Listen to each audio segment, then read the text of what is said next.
Which leads us to our topic today, evoking awareness. Evoking awareness. We've been going through the coaching competencies as outlined by the International Coaching Federation. And we're almost to the end now. I think we have one more after this.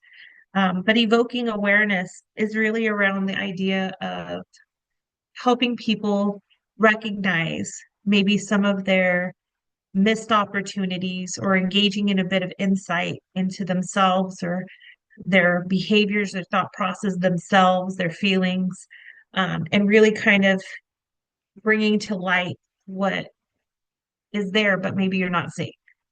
Um, the way I think about evoking awareness from a coaching perspective or even from a leadership perspective is being able to hold up a mirror to somebody to see if they see what I'm seeing. And I might not be right, by the way. I might not be right, but being able to make like some connections for people to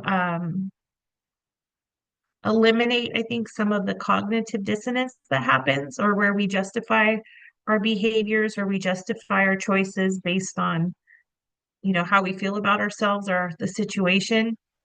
But being able to like look at it from a different perspective. That's like my magic mirror. That's my signal for that. But it's the again evoking awareness about maybe like what you're saying, what your thoughts are, and making some connections that help you maybe see things in a different light. I don't know. How do you see it, Carl? Well, yeah, I think it goes to everything that we've been talking about, right? The last couple episodes, we've been talking about going from the what is the problem to the who is dealing with the problem and how we're feeling about the problem. And Mhm.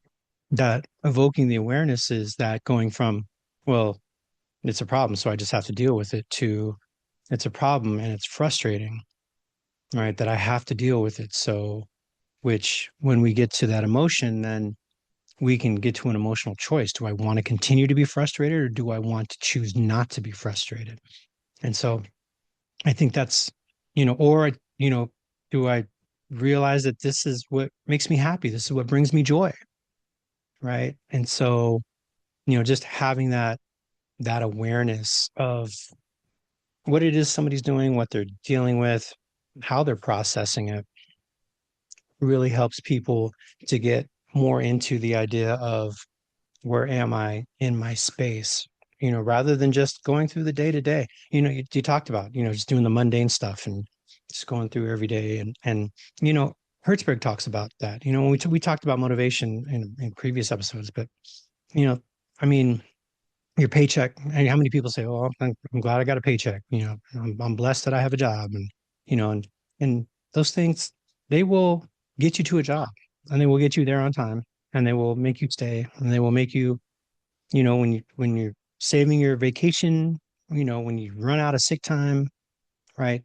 They'll make you come to work. But when you're at work, does your paycheck, does those other things make you work harder, make you more engaged, right? And so, like I said, if you're just there just putting out fires or checking boxes, you're there, your body's there, but where's your mind? Where's your heart? Is it on a sand dune somewhere? Is it in Mexico? Right? Is it Yeah. at Magic Mountain? Right? Is it, you know, I wish I was, at a football game or whatever else it was, right? Where's our head rather than where we are in that moment? And so recognizing how we feel about what it is we're doing can allow us to process, okay, this is maybe how I've been feeling about this. How do I improve my feeling? How do I tie in what it is I do to my idea of joy and lead that to feeling better about things, right? And that's the process. I mean, driving in the rain, in the dark, worried about landslides and things like that, trying to get somewhere. It's not fun. And and it's hard to focus, and you just keep saying, when am I going to get out of this? When am I going to get out of this? But recognizing, once I get through this, then I'm going to be able to get to the hotel and relax and get ready for tomorrow's class, because tomorrow's class is the whole reason I'm here. And helping folks who maybe don't get a lot of this, information on a regular basis.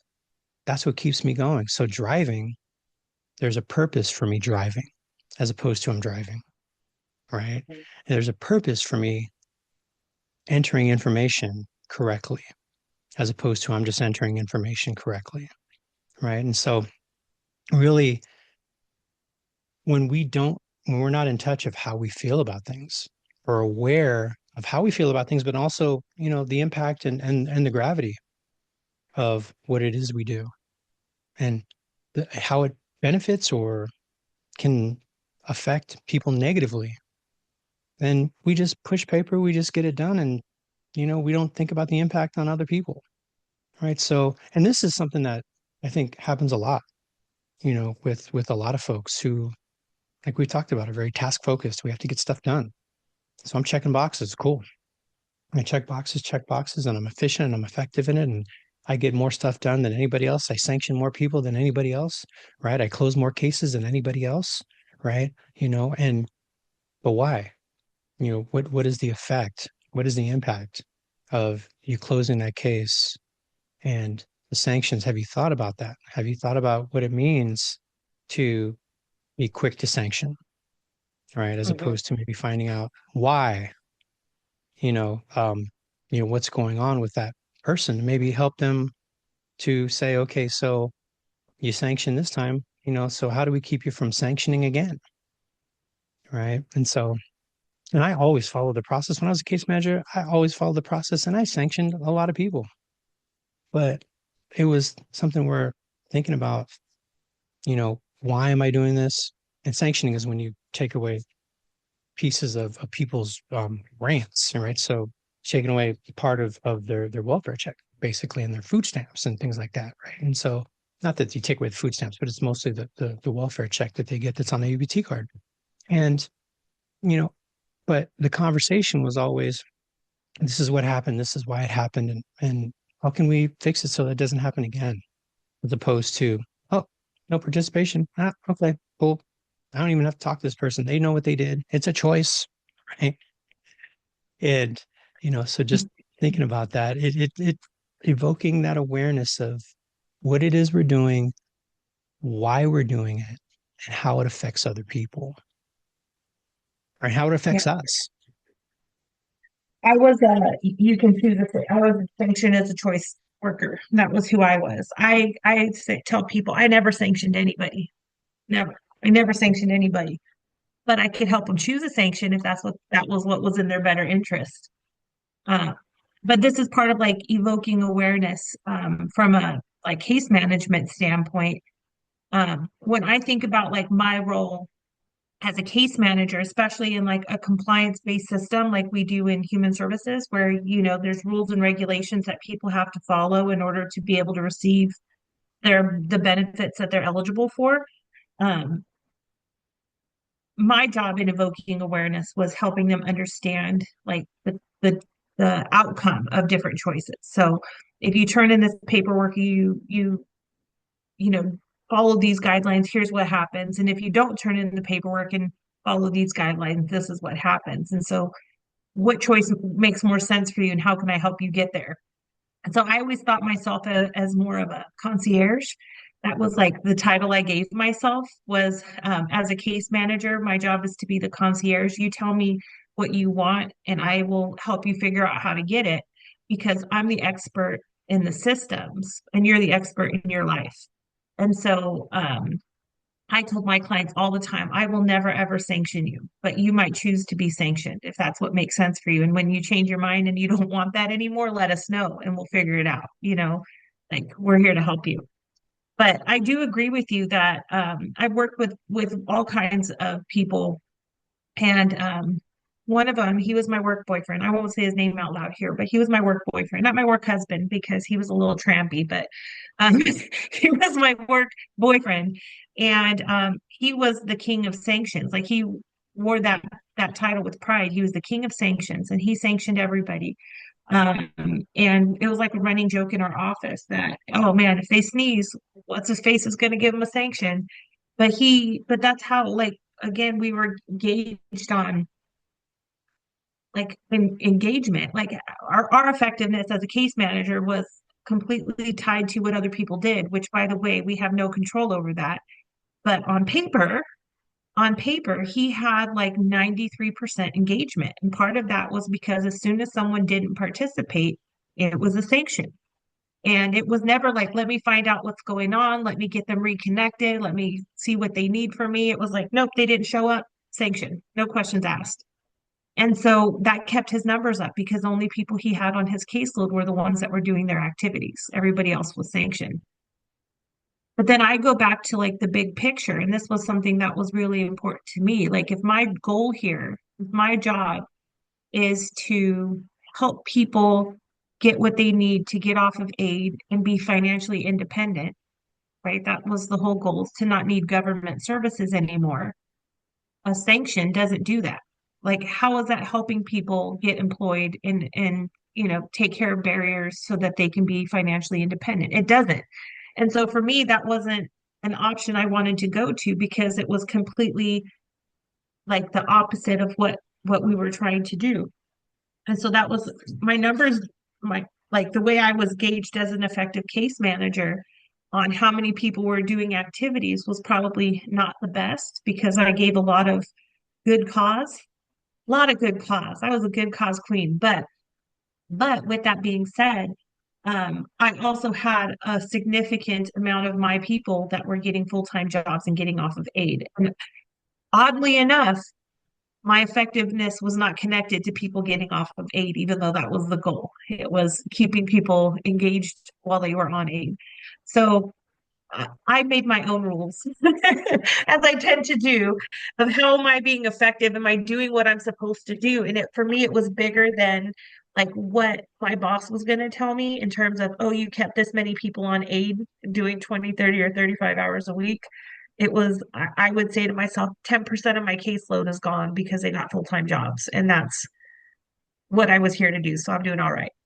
Yeah. And I would keep doing it, keep doing it. Yeah. Anytime they're like, you gave too much good cause. I'd be like, oh my gosh, thank you so much for letting me know that I will work on that. And I just would still keep giving good cause because I wanted help. I mean, again, what are we gauging? What are we evaluating? And it doesn't always match. And I think that's why some people get into the let's check the box and like I want you to provide amazing customer service. Just do it in 12 minutes or less.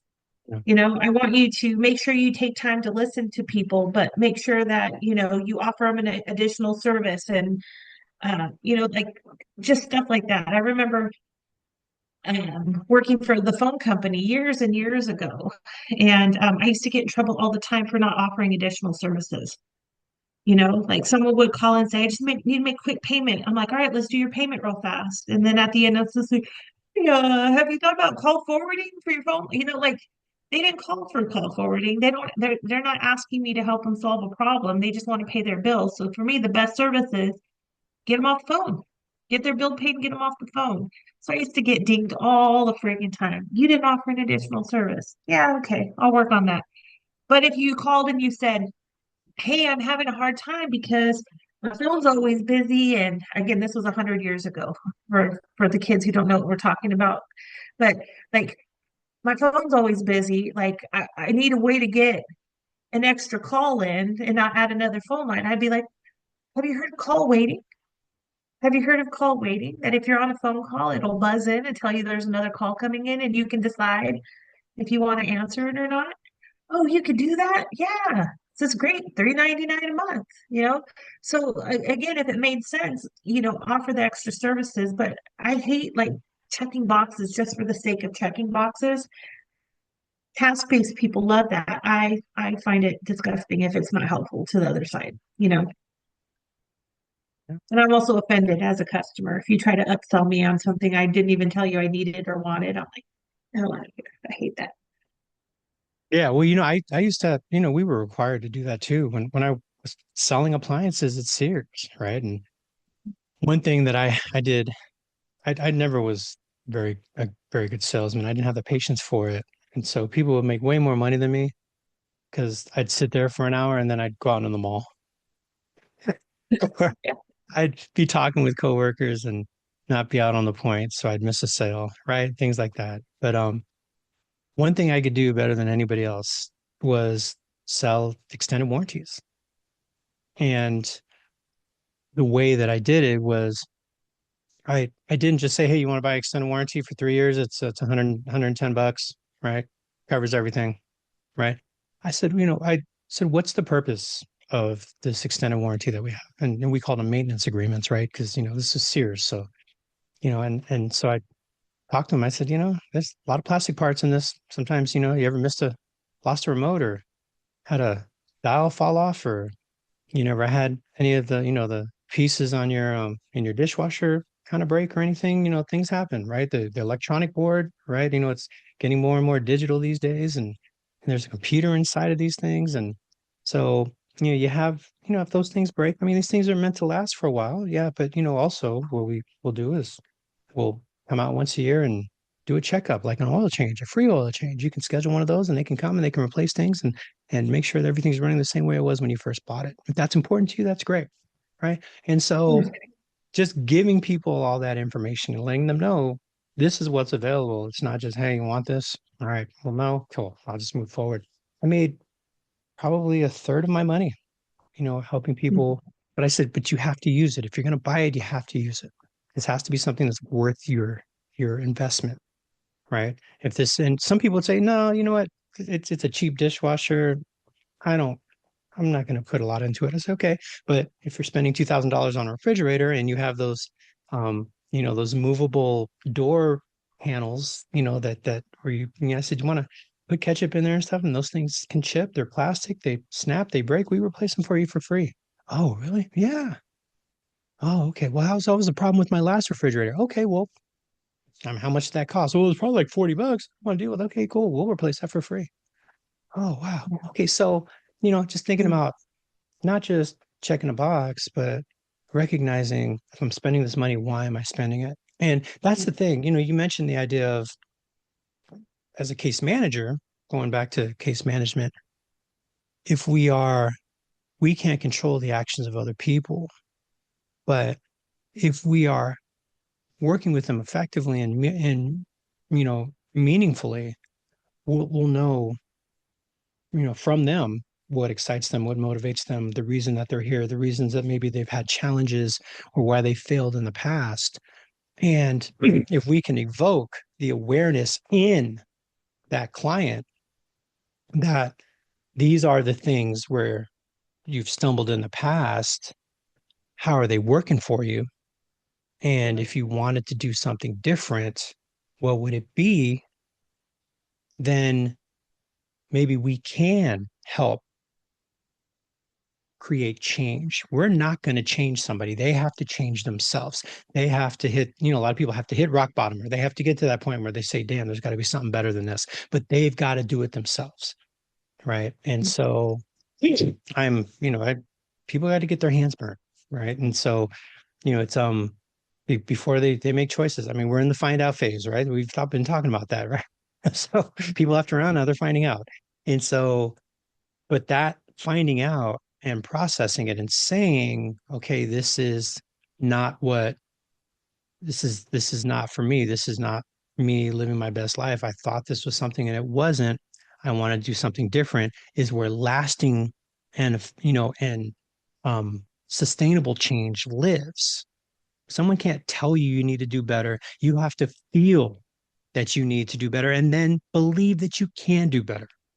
Right. So the evoking awareness is uncovering the things that maybe we haven't necessarily thought of. And then the awareness that we can achieve those things. How can we get things done? I mean, with managers, I hear it all the time. Tiff, oh, I don't have time to have these one-on-one meetings, right? I don't have to. You one-on-one staffing meetings, I've never been able to do that. I just don't have time for it. How could I fit that into my day? Well, so how important are they to you? Well, we've been talking about it. It makes a lot of sense, and I really did appreciate when my boss would come and talk to me. And one thing I hated about my boss is that they never let me know how I'm doing, and so it was frustrating. Okay, well, how do we change that? Right? Here's what the studies show. Here's what Harvard Business Review shows. This is, here's what Forbes shows. Right? Regular contact with your staff helps to increase engagement, increase loyalty. People will stay longer. They'll produce better. Right? Well, how do I do that in my busy schedule? Well, those things that we find important, we always find a way to do them, right? Those things that are important to us, not to what other people want to do. We always find them, we always find time to do, right? And so, how do we make connecting with your staff and helping them feel valued, appreciated? How do we make that part of what it is that you do, right? And that's the whole part of evoking awareness. How do you feel about this? How do you feel about not being able to do this? How do you feel about doing this? Right? Is it Right. working for you? There's some people, so why did you get into management? Well, it was the next step. It was a promotion. Okay, so you got in it for the money. How's that working for you? Mhm. And I had somebody just recently say, well, I got into management because I thought that's what I wanted, and I realized it's not what I want. Okay, well, what else is there for you to do? Well, I don't know. I'd have to take a pay cut. I said, is that absolutely true? I don't know. I haven't really looked into it. And I said, okay, well, but then we explored the reasons why they didn't think management was for them. And then she ended up feeling like, yeah, at the end of the day, it makes me think about why I got to it in the first place. Yeah, it was a promotion, but I also felt I'd be good at it because I connected with people. I just didn't realize I was connecting with people in this way. Okay, so you're connecting with people in this way. You wanted to connect with people, but it's connecting with people in a certain way. How can we help you get closer to where you're connecting with? Oh, I was working with clients and it was really cool and I was helping them, and now I'm working with staff and I'm not working with the clients anymore. Okay, so what's the difference between your clients and your staff? Well, they're not so needy financially. Okay, cool. Right. But what do they have in common? Right. Well, they all have lives, they all have families, they all have issues, and some of them have a hard time paying their bills just like anybody else. Okay, all right. People call in sick, some people are depressed, some people, whatever it is. Okay, so people are people. How do you connect? How did you connect with your clients? And if you connect with your clients in a very human way and let them be the subject matter experts in their life, how can you connect with your staff and help them to feel like they're the subject matter experts in their lives and that you are there to support them in that way? Right. And so it's such an important thing, but we got to lean into it, Tiff. We got to lean into it. Right. How often do we not lean into the hard stuff, the hard part? Not the hard part, part six. That didn't quite work out, did it?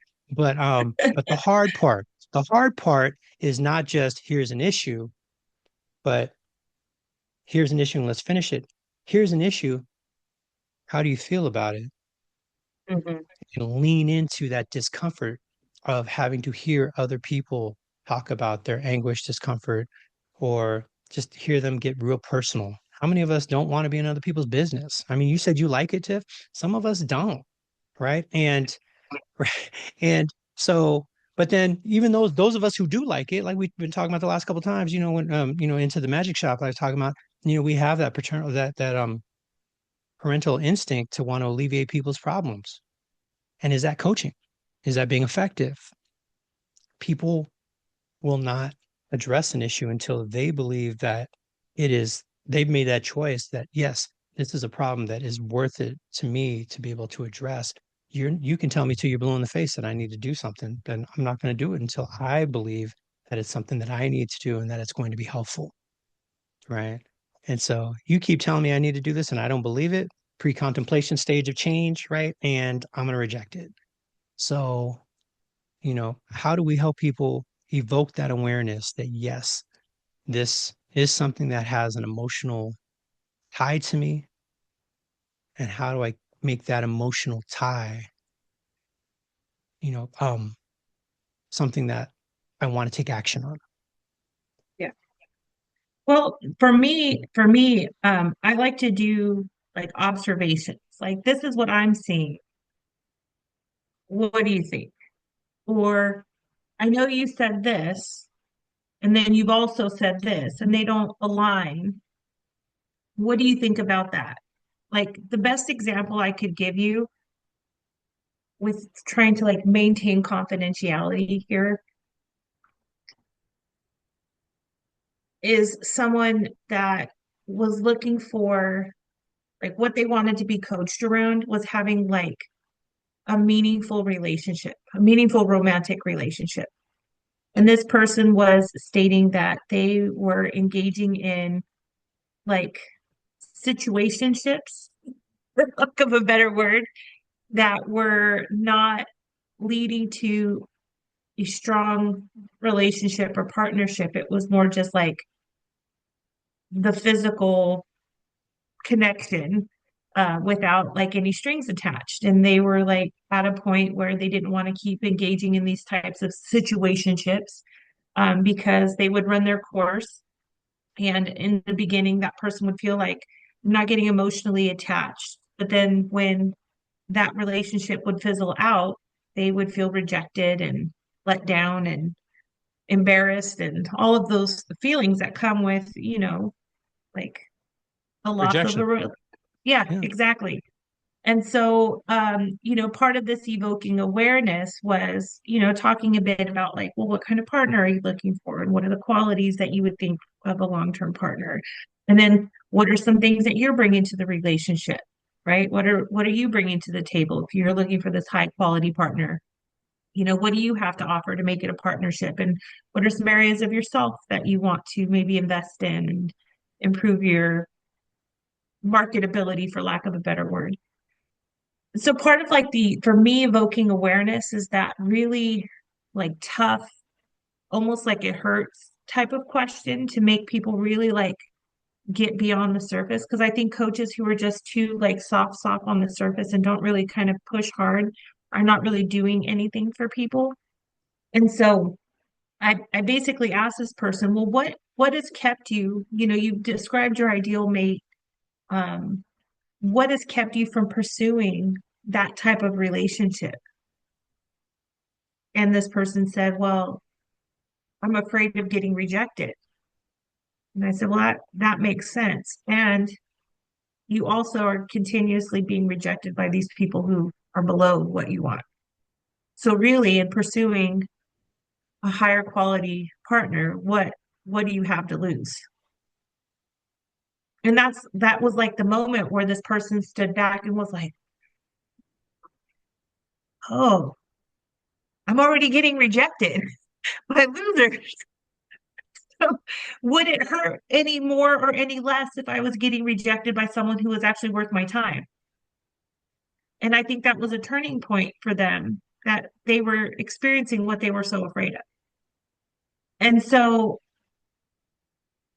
like, part of me and why I love coaching is that I do like I'm not afraid of I'm not afraid of someone saying, you know what, Tiff, F off. How dare you ask me that, right? I'm not afraid of that. So I'm okay with asking those uncomfortable questions in good faith. And I say in good faith because I'm not trying to make anybody feel bad, but remember my goal is to hold that mirror up to you and put it into words what you're describing and seeing how you connect with that. They may be like, no, I don't care about getting rejected by these losers. I just don't want to be rejected by a good partner. And I would be like, okay, so then we can go down a different road. But I think part of like the value of a coach is the perception, right? Like I'm not emotionally attached to like your perspective. All I can do is put your perspective back to you and see what you see. Like what do you see here? This is what I'm saying. What are you seeing? How does that fit in with your view? And I think that's like the most powerful part about, again, coaching or even good leadership. And you used the phrase, I heard it a few times, like, how's that working for you? I, that's one of my favorite. When people are like, hang on, this is what I'm doing and this is what I do. And I always just say, okay, well, how's that working for you? If it's giving you the results that you want, then don't change. If you're getting the outcomes that you want, then what is there to do? But if you keep doing the same thing and you're not getting the same outcomes, like what needs to change for you? What do you want to be different? What do you want to be different? And I think like one of the things, honestly, Carl, that I think that evoking awareness, like one of the components of it, I think that is like the most powerful. This is just my perspective, is the getting people to say what it is that they want. I think that like as a society, we're really good at what we don't want. Like, I don't like that, don't want that. That was wrong, shouldn't have done that. Like real good in like the after judgment or the looking at others like, oh, they shouldn't be doing that. Why would they wear that? Like we can tell you like what we don't want, but I think it's really challenging for a lot of people to get in tune with what they actually do want instead. So if you don't like what you have, what are you hoping for? And that I think is a realization for a lot of people that they know they don't like what they have, but they're not sure what they want instead. And I think that's where we have the most power, whether it be in human services, whether it be in managers, in leadership and supervision, in just working with people in general. What is it that you want? What outcome are you hoping for? What's your goal? What would you like to be different? That I think is the part when we can evoke awareness around that part, all the rest of it kind of falls into place because once I know where I'm going, I can see where I'm headed, then it makes it much more fruitful for me to talk about the process and the path to get there. But I have to know where I'm going. And I think many people just go through, again, the habitualization of life. Got to go to work, got to make some money, got to pay the mortgage, got to pay the light bill, got to plan for this vacation. Like they're going through the motions without ever really experiencing like real joy or real connection because they're not sure what that looks like. I don't know what I want. And that's like where I really want to come in and say, if you're going to live your best life, what does your best life look like? What does your best life look like? It may be, I love the routine of every day and having a 9 to 5 job and having Monday off as a holiday and having weekends off and being able to plan around the kids' school calendar. And that's what happiness is for you. Rock on. Let's figure out how to make that work for you. And it could be the opposite. I'm so sick of the routine every year. I get the same days off, same time off, or all around the kids' schedule, and I just don't love it. I want something different. Great. Let's find out what that looks like and see how that's going to work for you. But it's the evoking awareness. Like all of the time, people are like, I'm so stressed. What are you stressed about? What's causing you stress? Everything. That's not awareness. That's not awareness. I mean, the good news is you're aware that things are not right, but everything can't be stressful to you. Like pinpoint it. Let's put words to it and let's find out what we can control and what we can't control and find solutions and being whoever you want to be and living the life that you want. But if you don't know what that is, and how is anybody else supposed to figure that out? Yeah, and I mean, the awareness part can we're talking a lot about emotions, but it also can be functional stuff, right? I mean, I teach a time management organization class, right? Where, I'm always surprised by the amount of people who do not use to-do lists, Mhm. right? And who do not write down their tasks. And and I mean, I'm always surprised, I think, because I've been doing this for so long. But if I hadn't been doing it and no one had ever told me the value of to-do list, I probably would not have done it. I am not a natural to-do list person, right? Mhm. I am not a natural systems person, right? So, people don't know what they don't know. And that's I think that's my prime directive or my standard operating thought. People don't know what they don't know. Right. And No, it's true. so, and I don't assume shit. I don't assume a damn thing. I don't assume that you know something just because you've been in this business 20 years more than I have, or that I'm talking to you about something that I've never done and you've been doing forever. You may Mhm. not necessarily know or have heard that. If you've been in a training for 30 years, you may not have heard someone mention these things to me, to you that I have, or in the way that I have. So I don't assume that people, I used to do that. Oh, well, you guys are doing this, so you know how to do this. So we won't talk about this. No, no, no, no. I get to the granular piece and I tell people all the time, look, some of this is going to be one-on-one refresher for y'all. And it's just in a class, I like um especially like in a supervisor class or the lead worker series. I'm doing that next week, Tiff. So Know Tiffany how it works wrote a out. lead worker series, so I'm going up to El Dorado County and doing that, and definitely give you props and love up there and get some more people. to join our podcast. Right. But just thinking about that beginning, how many people in your what you know, at the table, who has the most experience, who has the least amount of experience, and then at each table on the blackboard or on the flip chart, I'll write it down, the most experience to the least experience. Sometimes you get 20 years, sometimes you get 12 years, sometimes you get 2 years, sometimes you get 6 weeks, right? And it's real cool for people to see the perspective that's in the class and Hmm. the idea of, you know, and I ask people, I used to tell people what I thought, but I ask people now before I tell them, so why do you think that's so important? To recognize that a couple people have over 15 years experience and a couple people, this is your first experience. Well, it's different perspectives and we can hear from each other. I say, yeah, because this is a participatory class. I mean, you're not just listening to me, right? So if you're at the same table and you're sharing information with each other, right? You may want to listen to that person who's been there forever, and then the person who's been there forever may want to listen to the person who's new, just to remember what that's like, right? And to have that perspective again, because sometimes you get in the rat race, you get too busy, and you just getting things done because that's how you've always done it, right? And so it's real cool to have that different perspective and to list that and to let people know there's such a range of experiences in here, and those people that are seasoned, those people that are experienced, I lean on them. I had a client, I think I've already told the story in this podcast. I had a client who ran 7 fast food restaurants and was in my class and could not find, the same level of job with the same level of pay where he moved. And so he was in my class as somebody who was a welfare recipient. And so, he was not engaged. He was not paying attention. His first thought, oh, I already know this stuff and why am I here? Right. And so he was distracting other people. And so it was a conversation I had with myself at lunch.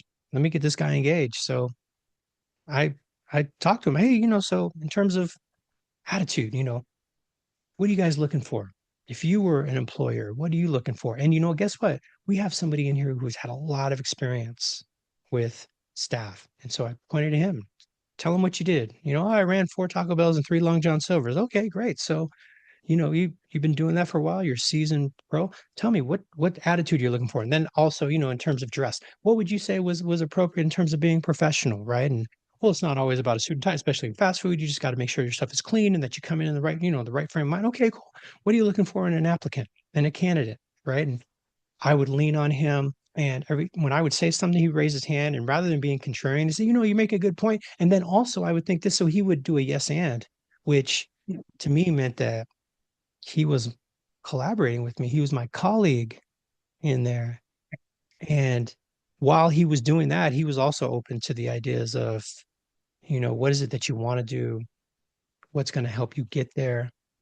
And that it's a process. And so he recognized, that he's not going to get 7 franchises, right? So he focused on the one that he could get and he got a store management position in the one after about a week and a half of the 3-week class, and he was gone and everyone missed him, right? But it was something where when he was engaged and he was collaborating, not only was he speaking, he was listening, right? Because he felt respected. He felt like I wasn't talking at him, I was talking with him, and that his opinion was as respected as it was when he was running those places.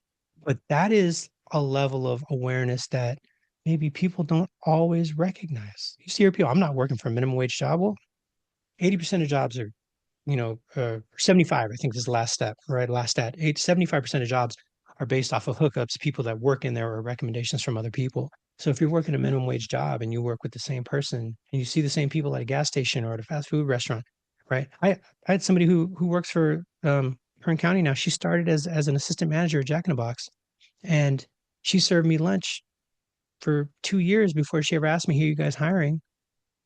And she goes, "Well," she said, "What does it take to do your job?" I said, "Well, for my job, you need a bachelor's degree."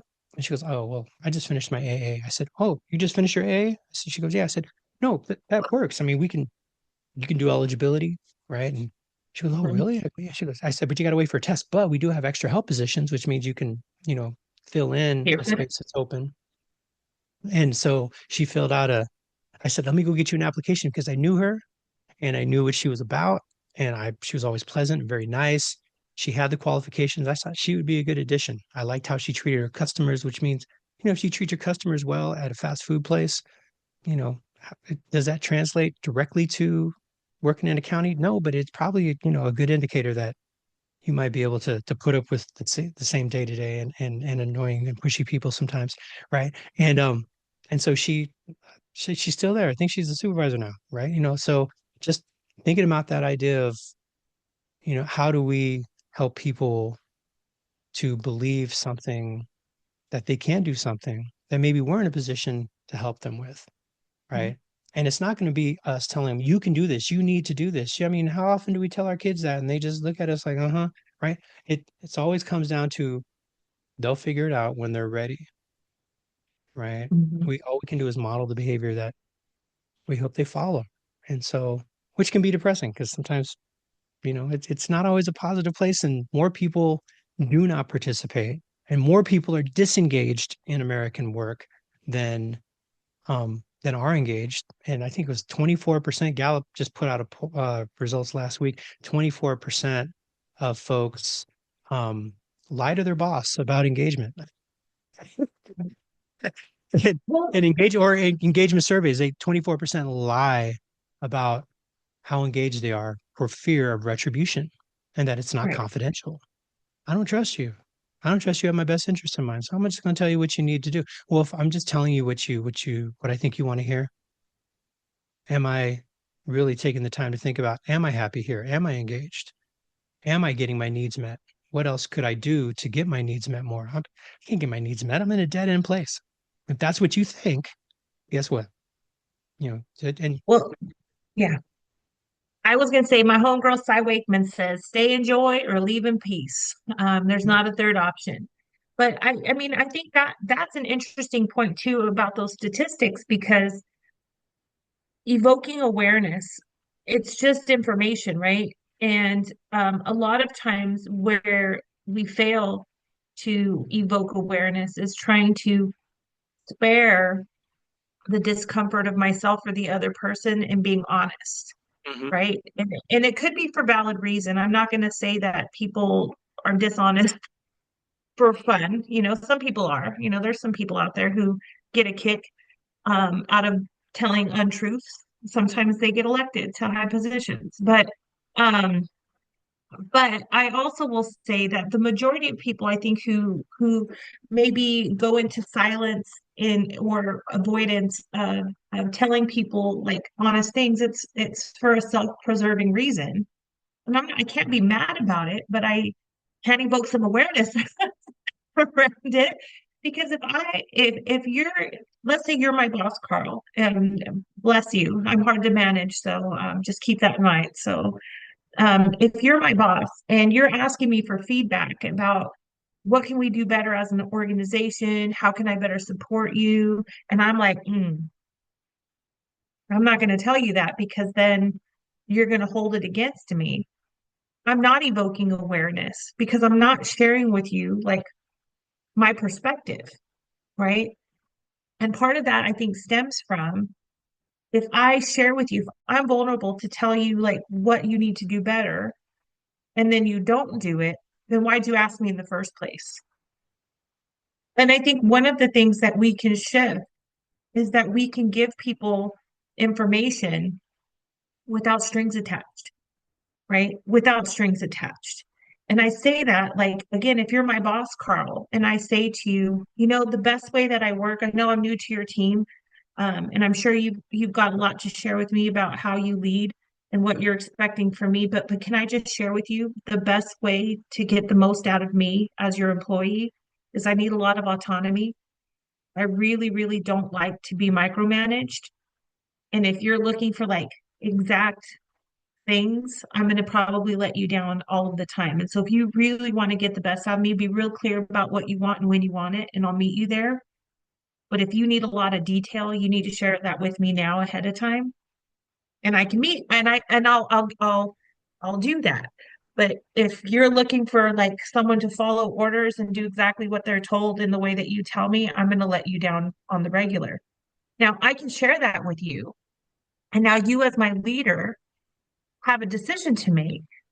Do I want to meet Tiff where she's at and try to get the best out of her? Or do I want to break her and make her do what I want her to do? Because that's not the type of leader I am. I'm the type of leader who wants things their way and I outrank her. So I'm going to put her in a position to feel like she needs to, like, boot camp, break her spirit so she can start following direction.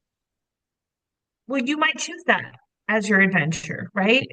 But if I'm not performing well, I can evoke some awareness and say, Carl, when we met, I shared with you the best way to get the best out of me is to give me some space and to allow me to be creative and have some control and choice. And you chose to go a different direction. And so all of the problems that you're having are your fault, you know? I told you, I told you, but no strings attached. I'm not resentful. I'm just going to let you know. I'm going to try to meet you where you're at too. But you can't fit your square peg into a round hole and expect it to work. I need to share with you, this is how you get the best out of me. So for a lot of people who don't feel like they can be that candid or they don't feel like safe enough to be able to share with you information, a lot of times there's like an unheard expectation there that if I tell you that I need autonomy, that you should just do that. But you're not required to. You're not required to, but I can keep advocating for what I need until either I can't do it anymore because it's so frustrating for me that you're not helping me be successful. I can say, this is just not the right space for me anymore. Let me go do something else. Or again, we find that solution along the way, right? We find that middle ground where you can be who you are and I can be who I am and we work well together. But it's when we have like this a fear of telling people what we need, or on the flip side of that, being able to hear what other people need from us and meet them there. That's, I think, the rigidity that really breaks down and why people don't feel like they can tell the truth or why they can't be honest or do the anonymous survey. Anonymous.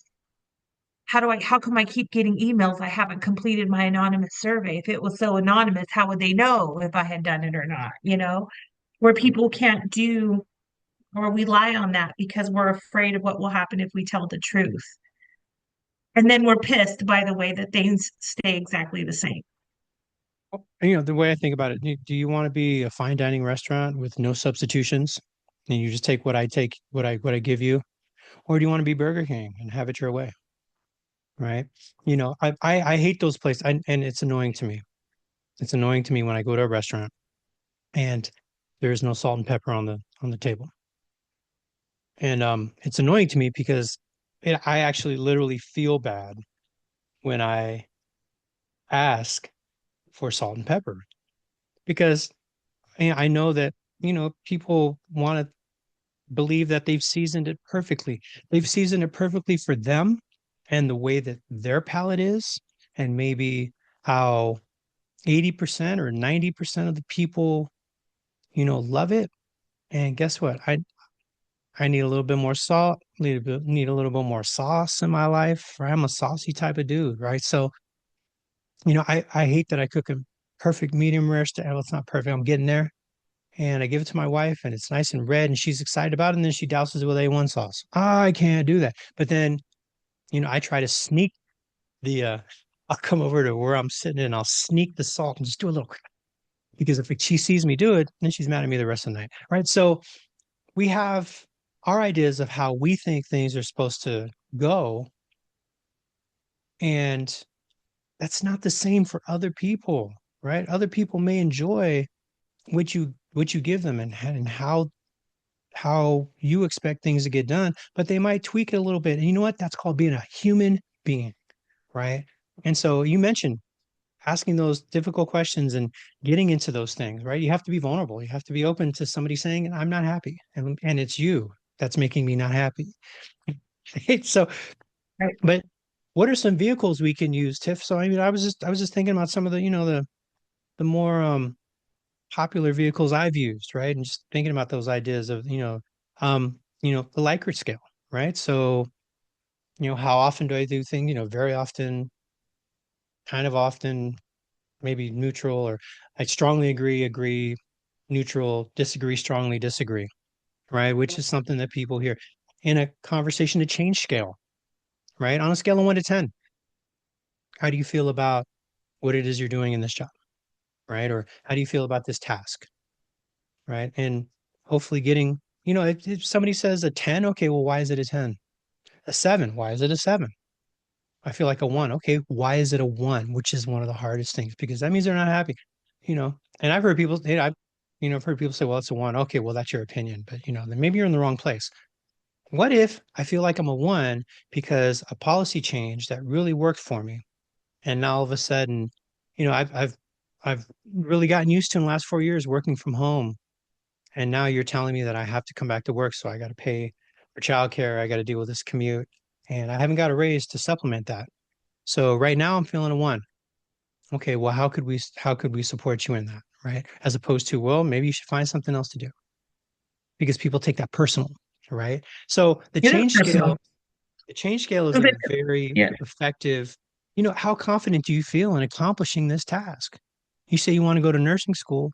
Cool. How confident do you feel that you are equipped to do it right now? Right? That type of conversation rather than, well, my mom told me I should go be a nurse. My mom told me I should get into computers. How confident are you that you'll be able to successfully get an MCSC certification, that you could start a program right now?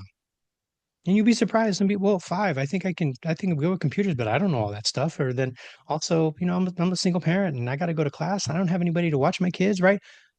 These evoke real world things. It's not just about, do I want to do it or I don't want to do it? There's things that get in the way, right? And then sometimes just having that conversation, how is this working for you? And if you continue to do the same thing now, how is it, what's the best thing that can happen? What's the worst thing that can happen? right. Right. And if you try to accomplish something, what's the best thing that can happen? What's the worst thing that can happen? I tried it, didn't work out, so I try something else. So getting just that feeling of failure, which is a very strong reason why, like you mentioned, why people don't attempt things. But what is the payoff if we do get it done? Right? Reflective questions. You hear it all the time. Well, it's hard. You wouldn't understand, right? Or, you know, um, well, it depends, right? And so it's hard. Okay, well, tell me what's hard about it. Can we lean into that? Because it's hard. It depends. You wouldn't understand are things to tell you to back away. Let's change the subject, as opposed to, okay, you're saying it's hard. Tell me why it's hard. What are some of the things that make it hard? Right? Or you wouldn't understand. Well, cool. Help me understand. I really want to know what's going on. Right? Or I don't want to talk about. Okay, well, it what's keeping you from wanting to approach this subject? And if somebody says no, I just don't want to talk about it, it's personal. Okay, well, cool. Maybe when you feel more comfortable with us, maybe you'll let me in. But until then, I definitely understand that and respect that. This stuff doesn't happen overnight. It's not going to change. Sometimes you can go, I don't know, have you ever had a coaching engagement where you just didn't get anywhere? It just ended up being stagnant, right? And we moved on, right? And then space, right? We talked about the idea of silence, space. Most people are not used to giving space. When you ask a question, people need at least 6 or 7 seconds to respond. Some people don't, other people do. And even those people who answer quickly, we may think, oh, good, they're answering. But are they answering with a reflective thought or is it a reaction? And think about how people respond. If it's defensive, well, tell me why it's hard. Well, I probably should be doing this, and I know people are going to tell me that I'd be, that's a defensive posture. What people tell me when you have your hands up, when you lean back, when you start shaking your head, or your speed of your voice, the cadence of your voice, the inflections, your tone changes, you've struck a chord emotionally, right? And like you said, okay, well, you said, what people want you to do, and then you kind of shake your head and put your hands up. Talk to me about what people have wanted you to do. What are some of Right. the things that people have wanted you to do that have not worked out for you? Right. That's evoking awareness. Not everyone wants to do, most people don't want to do it. People who like to Mm. spill the tea, they might lean into it. Right. But like I said, it's something that you have to be prepared. I might, I might have a person who's crying. I might ask a question that causes somebody to get emotional and tear up, and I'm not causing them pain. And I may feel like, oh, yeah, why are you getting so emotional? But if you're not in it for the emotional side, if you're not in it for the who, then the what isn't going to make a difference because we can plan all we want. If they don't feel like it's something that's worth their time, they're not going to do it. So Right. guess what? You are not coach. You are a mentor telling them how to get things done, which are two different people, right? Yep. So the coach identifies the what and the who. And you mentioned you want to be treated differently at different times. That it seems to me that you're talking about situational leadership there, Tiff, right? So tell me up Exactly. front, train me, prepare me, let me know what to expect, and then let me grow in that role. If something new happens, come back Yeah. and talk to me, tell me what needs to go on. But as I evolve, you know, as I'm learning, I may not go as fast as you want, as fast as I want. We know about the J curve where you're going to suck at first and it's going to get better, but you're going to suck and you're going to suck for as long as, you're not going to suck until you're not going to suck. So, what is, our feeling about that? How are we moving into that idea? But it's got to be us. It's got to be us. And so allowing for that reflection, allowing for that emotion, and allowing for we only have an hour to have this conversation. We're 40 minutes in. We haven't really got to a plan. And we're not even addressing the what we were starting to address. We talked about a check-in. Sometimes people Mhm. can start with what it is that they want to talk about and move into something that's completely different.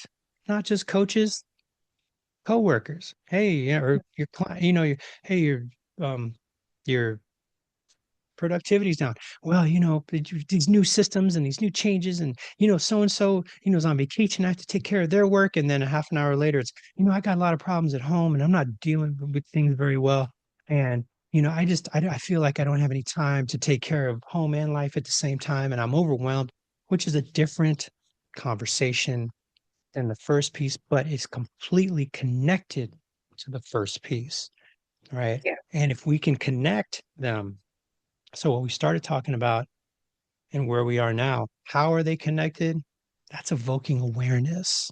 But we got to be comfortable leaning into that discomfort. Yep. Yes, sir. Discomfort for the sake of growth. Discomfort for the sake of growth. But evoking awareness, sometimes the truth hurts, right? They write songs about it, right?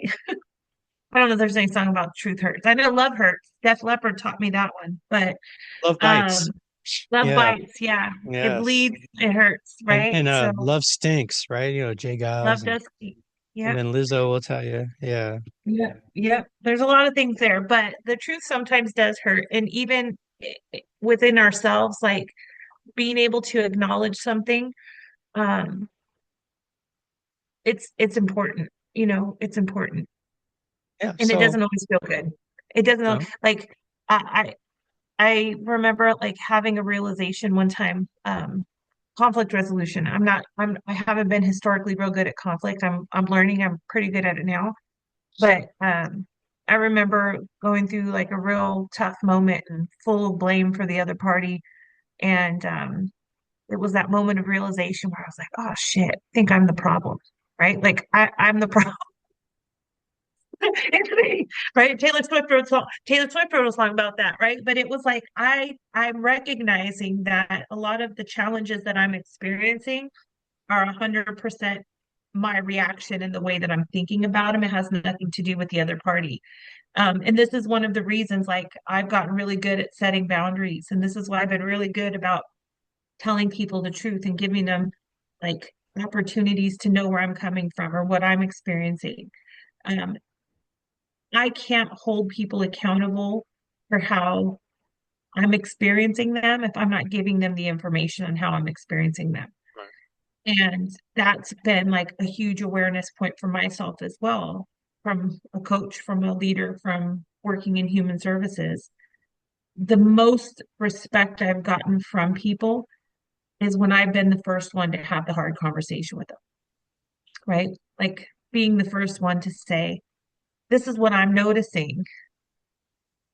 What do you see? What are you noticing? Hmm. And being open to like, that's not right. Here's where I'm coming from, and being able to change my mind about it versus being so like, no, my way is the highway, which was my personality for most of my life. It's the way Hmm. I see it is the truth. I don't think that way anymore. I'm always open to new information, but it was some awareness. And I have to say, we were talking, Carl and I we always have a little conversation before we get on the podcast, check in with each other. And it's kind of interesting because I was talking about like my friendships and how sometimes they fizzle out. But someone I was really, really close to many, many years ago, which her and I don't really talk anymore, but she said something that I think was pretty profound for me. Um, I was getting really frustrated because I was working on a project and nobody was listening to me.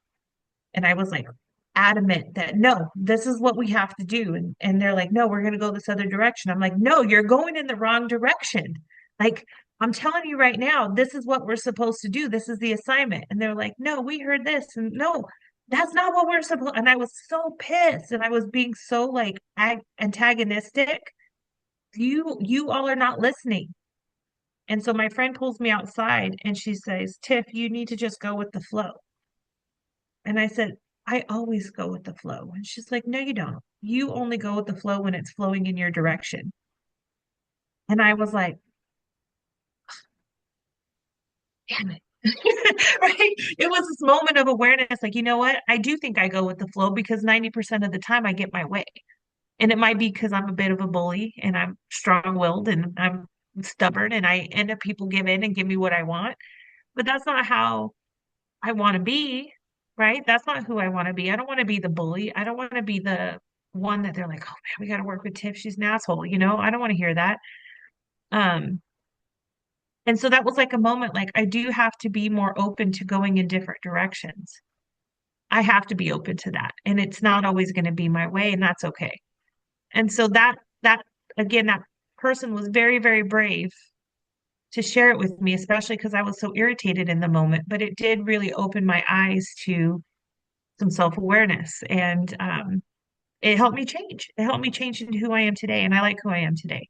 Still stubborn, by the way, and I'm still strong-willed, but I can swim upstream now. I can definitely swim upstream and it's okay. I'll be all right. Very cool. Or I just get out of the stream and say, drown by yourselves, morons. No, I'm just joking. I'm just joking. I'm just serious. I'm just serious. Yeah, Yeah, just don't be an island in the stream, right? So, be like water. I just say water yeah, gets around everything. be like water, my friend. Yes. So, Tiff, Be how like can we be like water? How can what you got any hot tips for us here to wrap us well, up today? so here are my tips, hot tips. On the self-awareness tip, um, I will say for evoking awareness, like start with you first. That's my first hot tip is like you yourself have to invite more awareness. And so this includes like being observant in your habits and your behaviors and like what people are sharing with you, like be open to that, right? Because someone else's perspective is really your reality. So if you're like, I'm super easy to work with, and people are like, you're not easy to work with, like be open to that Hmm. just as information. You don't have to love the information, but be open to it. And so I would say my first hot tip is to really engage in some real hardcore, genuine self-awareness. That might mean doing some DISC assessments. That might be doing some strength finders. That might include um, doing a values assessment, but really like being aware of what's important to you and who you are and how you come across to other people. So that would be my first hot tip. My second hot tip is to tell people the truth, even when it hurts, right? Even when you're afraid of their reaction, even if you're afraid of like what the consequences are for you, to just be brave and be courageous enough to tell the truth. Like be thoughtful in how you deliver it, right? I'm not asking people to give you a blank check to just go around and say, damn, Carl, brown shirt. What the hell's wrong with you? Why would you wear something like that? Right? By the way, there's nothing wrong. So, poo. That's a very life, right? Realistic. I would have never imagined the characters like that. That's crazy. That's wild. Yeah. Well, thank And you. don't I poo. like that. So what I'm saying here is, be thoughtful in how you present the information, but don't hold back in giving people like reality of what you're experiencing, but also they may not see it the same way, so be open to that information as well. Um, and if nothing else, again, just give the gift, give the gift of just telling people the truth and sharing information. Remember, not all gifts are welcomed, not all gifts are appreciated, but we give the gift even if it remains unopened. I think that's like the best thing that we can do for people, is to really again tell them the truth. That's Can my I hot add tip. a hot tip? Oh yes, The Carl first hot hot tip. tips. Yep. So the third hot tip is to be vulnerable Yes. and allow, you said start with you. And that's so important. When I teach crisis de-escalation, the first we spend the entire morning talking about how you respond to other people when they are in crisis and when they are, what are those things that put you in a negative space where you treat people differently, right? So that's definitely important. Telling the truth, right? Evoking the awareness through the truth, but then giving people that space and giving them grace. That's the third tip. Give them grace to say something, to express something that may not necessarily resonate with you 100%, but it ain't about you. It's Right. about that Okay. other person. Right. And so giving them the grace to understand what they're saying isn't about you. So it's respected, understood, appreciated, that even if they don't say exactly what you want them to say, that they are trusting you with a truth or what they believe to be the truth. That's that's something that most people don't do with each other, right? So start with you, tell the truth, and give them grace, and make Yeah. sure that you are like Watcha, my friend. Right? I do want to just share one quick example as we close today. Um, I'm an I, my husband's a C. I get big, beautiful ideas about how I'm gonna like change the world, solve world hunger, world peace, like all of the things. And he is very realistic and detail focused. And how are you gonna do world peace? What does world peace mean to you? Um, very detailed. So, um, part of like this evoking awareness and again, how we deliver it, starting with you. I used to get really deflated when I'd have a big, bright idea and he would tell me all of the ways that it would not work or all of the things I need to think about. And I would always call him a dream killer. You're a dream killer. And you always like, I'm so excited about something. And then you basically ruin it for me through all of your details. And the conversation that we had was like, I really value that you're thinking about the details, which is not something I'm good at. And I really appreciate you like bringing to light the things I need to consider and think about that I'm maybe not thinking about. But I also will say that the way that you share it with me feels really judgmental. And I don't know what you want to do with that. But I'm just saying sometimes I can't hear like the real things that you're saying because it feels like judgment and it feels like um, it doesn't feel good to me. So, and from that conversation, we didn't go any deeper into that, just shared some information. But I can say that that I still get the same details. It's just delivered to me in a very different way where I hear it way better. And so, again, evoking awareness is important, but I think it's equally important for you to think about how you do it, and really take into mind that people are very connected to their perception.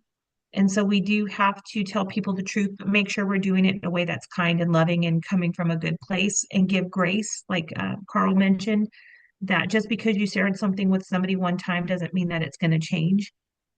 It takes time and it takes energy and effort for people to change their habits. And we have to be open to that as well, right? We have to be open to that as well. So that's all. That's all. That's all I had to share. All right.